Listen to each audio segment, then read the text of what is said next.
Srimad Bhagavatam is the topmost exposition of the science of God. Generally, people perceive of God as being very distant, like a father. In the Christian concept, they stress on his being the father, but a very distant father who is just a disciplinarian, more or less, not much more than that.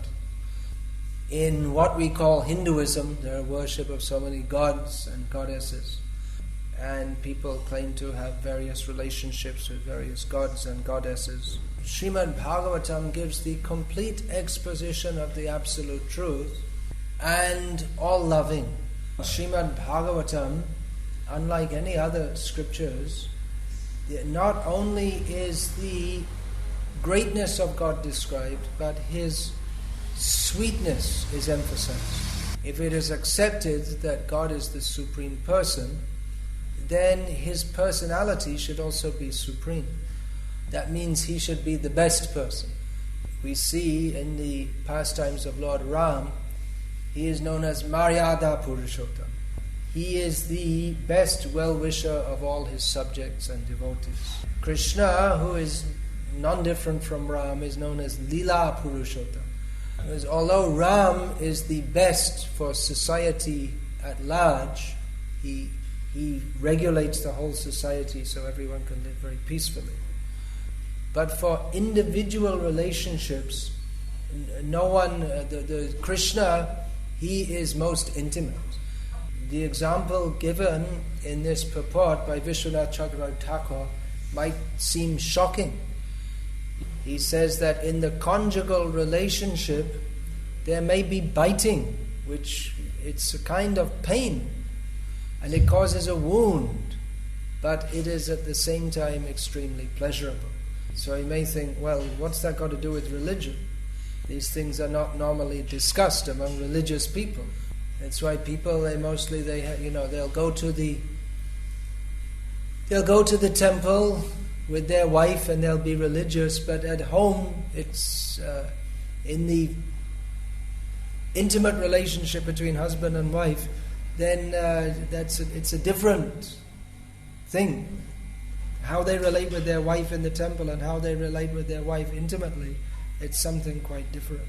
This is the special contribution of Sri Krishna Chaitanya Mahaprabhu, that he shows us how we can have an intimate, loving relationship with Krishna. Now, when we think of love, what do we think of? There is the love of a friend to a friend, or a son to a master, or a child to a parent. There's the love of the parent to the child, and there is the love in husband-wife relationship or girlfriend-boyfriend. So we tend to think that relationship with God, that could be that He is my Father, or maybe some kind of friendship.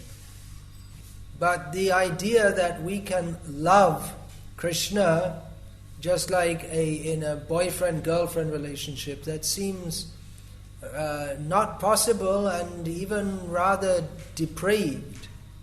Some people blame Krishna, even some people who claim to be devotees of Lord Rama, they blame Krishna as being immoral.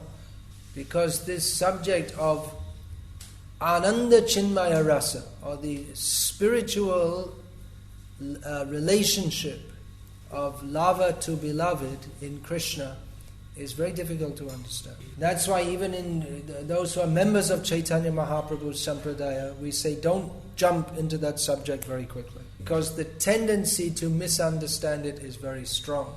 But at the same time, we should know what is the specialty of Chaitanya Mahaprabhu's teachings. Well, there are many special things. That he's given such an easy and joyful process of God realization by chanting the holy names of Krishna. That's very special. But over and above that, Chaitanya Mahaprabhu has come to distribute Unatajvala Rasa Swabhakti Shriyam, which means the topmost resplendent rasa or humor of love of himself. Madhura, what is that? Jodi Gorna Hoito Tobe Ki Hoito Kemoni Dharitam De Radhar Mahima Prima Rasha Shima Jagate Janato Ke. The poet Basu Ghosh says that if Gaur Chaitanya Mahaprabhu had not come, then how could we have lived?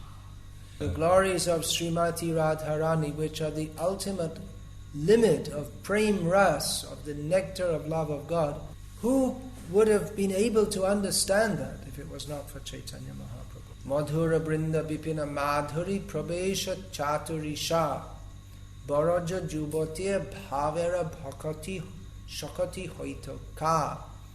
He goes on to say that the loving exchanges of Krishna with the gopis of Vrindavan in the beautiful forest groves of Vrindavan, that is the bhava bhakti, the feelingful devotion of the gopis. Who could have understood that without Chaitanya Mahaprabhu's mercy? So Chaitanya Mahaprabhu came to distribute rasatmika bhakti. That means bhakti in which rasa is emphasized. To enter into that, one has to first of all become free from attraction from mundane rasa. As long as we're attracted to mundane, this form, touch, taste, smell and sound, then we cannot appreciate what is transcendental. Form, touch, taste, smell and sound. That's Rup, Sparsha, what is that? Form, Rupa, touch, Sparsha, sound, Shabda, smell, Gandha. And the other one? Sight, yes, Drishya. So, Bhishma Dev, he also, in these prayers, we will see that he is praising the gopis of Vrindavan. You'll find in a few more verses that is mentioned. So, but he himself is in a different mood of devotion to Krishna. That he's in the mood of a servant, but a very intimate servant. And Krishna, he also enjoys what is called Viraras, or the activities of a hero. One of the most famous verses in Bhagavad Gita, that one line is there, Vinashaya Tadushkritam. I come to destroy the rascals. So Krishna does that. As Varahadev, he kills Hiranyaksha. As Nrsimhadev, he kills Hiranyakashipu. As Rama, he kills Ravana, and so on. But we may think, well, why does he have to come? If he's God, he can just wish them dead and they'll be finished. Well, there wouldn't have been much fun if just by Bhagavan Vishnu's wish, Hiranyakashipu just dropped dead on the spot. Then there would be no Nrsimha Leela. I was describing yesterday how Nrsimhadev looked very beautiful with the bloody intestines of Hiranyakashipu around his mane. So that is one kind of pleasure for the Lord. He enjoys fighting. So there's no fighting in the spiritual world. There's no demons in the spiritual world. So he comes to the material world for these pastimes. So all kinds of pleasure are there within Krishna. He's Rasovai Saha. The Upanishad states that the Supreme is constituted of rasa. So even logically we should expect that the Supreme, he is the most extreme enjoyer. We may see a materialistic person, they're fully dedicated to enjoying this material world. They're dressed in all the most expensive, fashionable clothes, wearing lots of expensive jewelry, and have very expensive house and most expensive car. So you may think, well, this person's completely, totally materialistic. But then we see that Krishna, he's dressed in the best clothes. He's enjoying extremely. But he is this supreme spiritualist. Because the goal of spiritual life is Krishna. To understand that this is suitable for Krishna is not suitable for anyone else. One can only enjoy this material world by exploiting others. And by trying to enjoy this material world, one's heart becomes very hard. He only thinks me, me, me, I, me and mine, aham mameti. But Krishna, he's the supreme enjoyer, but his heart is not hard, it is very soft. He possesses everything, but he shares everything with all his devotees. And he is Bhakta Vatsala. He's very much inclined to his devotees. He looks after them very nicely. How he looks after them in this material world is often not understood by non-devotees, because he often takes away devotees' material opulence. Yasyaham anugrahnami harishe tadhanam shanai. Lord Krishna says that to him who I am merciful to, I gradually remove their wealth. Tato dhanam tyajantyasya swajana dukkha dukkita. Then his relatives see that he's useless. He's complete failure, lost all his money. They abandon him. So Krishna may do that, not in every case. But the devotee sees this is Krishna's mercy to make me attached to him only. Krishna is known as akinchana gochara, one who is available to those who consider nothing in this material world mine. Janmaishvarya Shruta Shribhir Edhamana Madah Puman Naivar Hatya Bidhatum Vai Tvam Akinchana Gochara. Kunti Devi said that persons who are very much interested in improving their material position, they're proud of their high birth, their money, their bodily beauty, and their learning, such persons are bewildered by such things, and therefore they cannot understand you, Krishna, because you, Krishna, are a kinchana gochara. You are available to those who have nothing of this material world.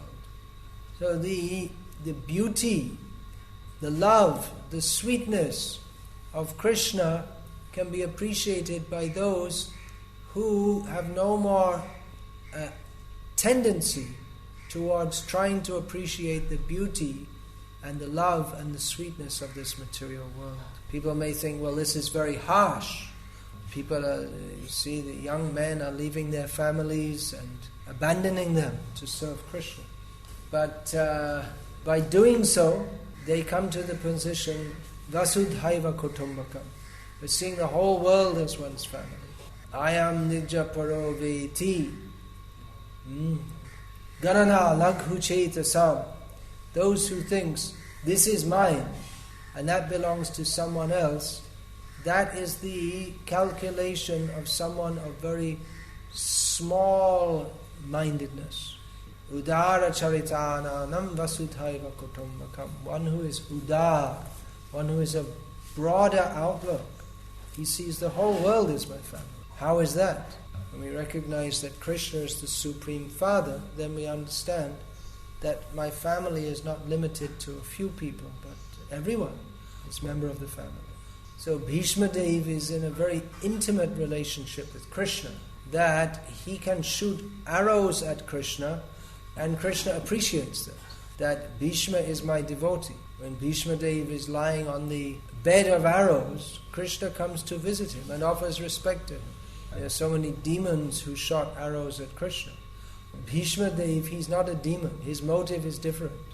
He was fighting and trying to kill Arjuna, but at the same time, he actually had great love for Arjuna and Krishna. So that may seem very strange, but it just goes to show how complex this world is. That due to circumstances, Bhishma, who only desired the benefit of Arjuna, was fighting against him and trying to kill him. So this is a warning to avoid becoming entangled in bad association. course, this is all the Leela of the Lord. Still, there are important lessons to be learned here. That because Bhishma Dev was intimately associated with the Kauravas, so he felt obligated to fight on their behalf. Even though his heart was with Arjuna, he felt my duty is with Duryodhana.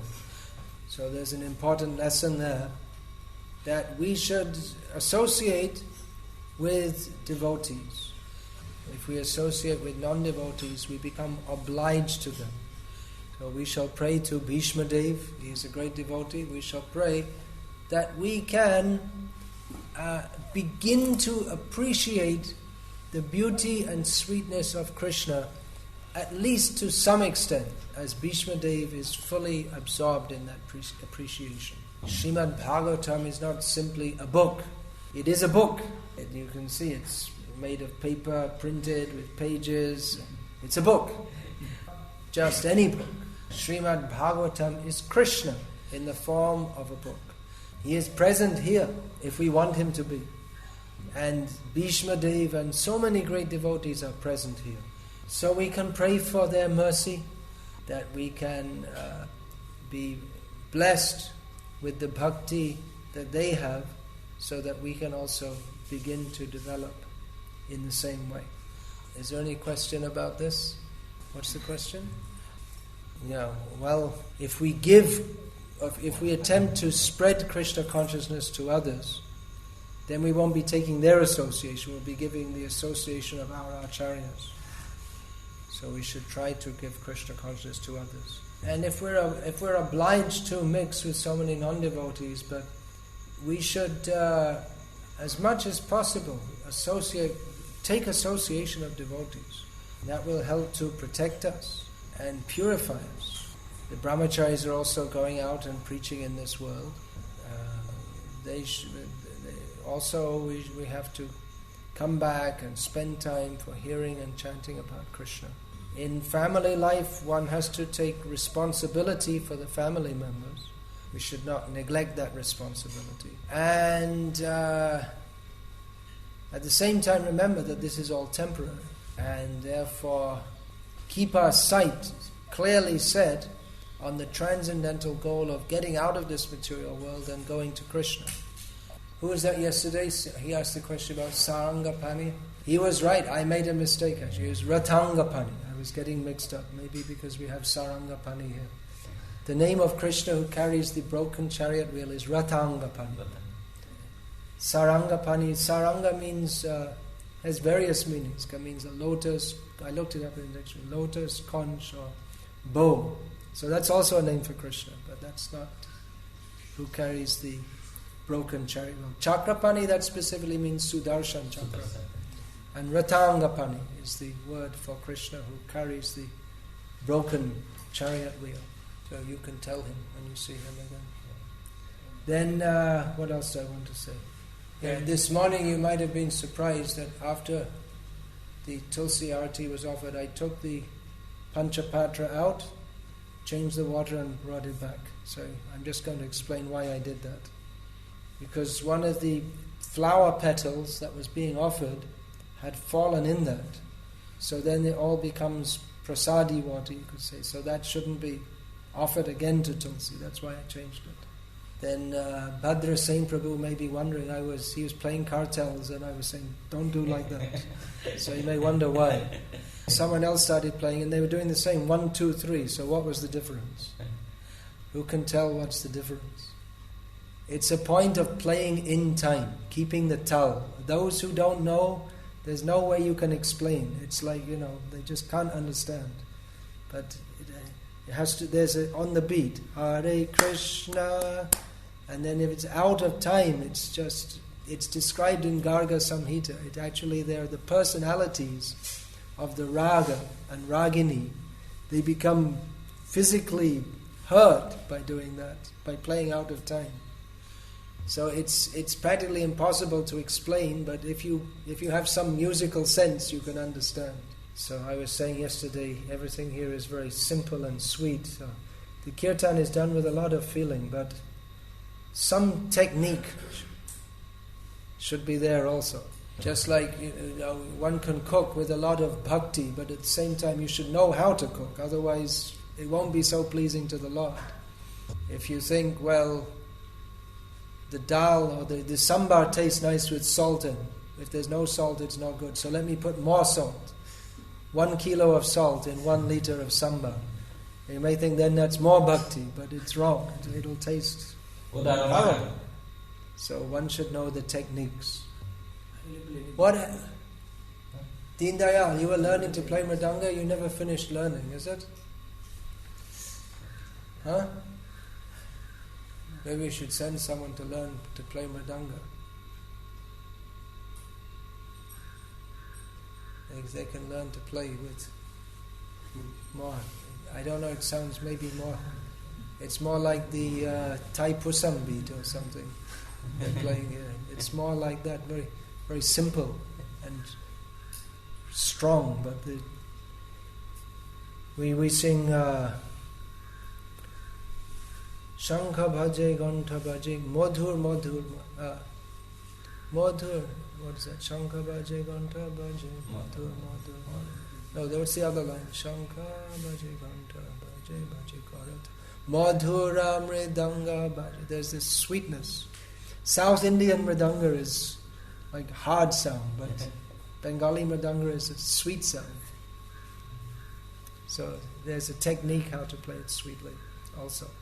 I used to play, but due to some pain in the hands, I stopped playing. Anyway, these are techniques. They can be learned gradually. Then, anything else now? No? Evening class. Yeah, okay. I can have an evening class also. And tomorrow morning, then I'll go to the phone. Well, you should do something. If you're doing regularly, you could do it at another time or do something. Generally, at home we don't recommend there should be very elaborate deity worship. Keep it simple. Alright, so Hare Krishna. We'll finish there. The electricity? No, for this. Alright, you can do it.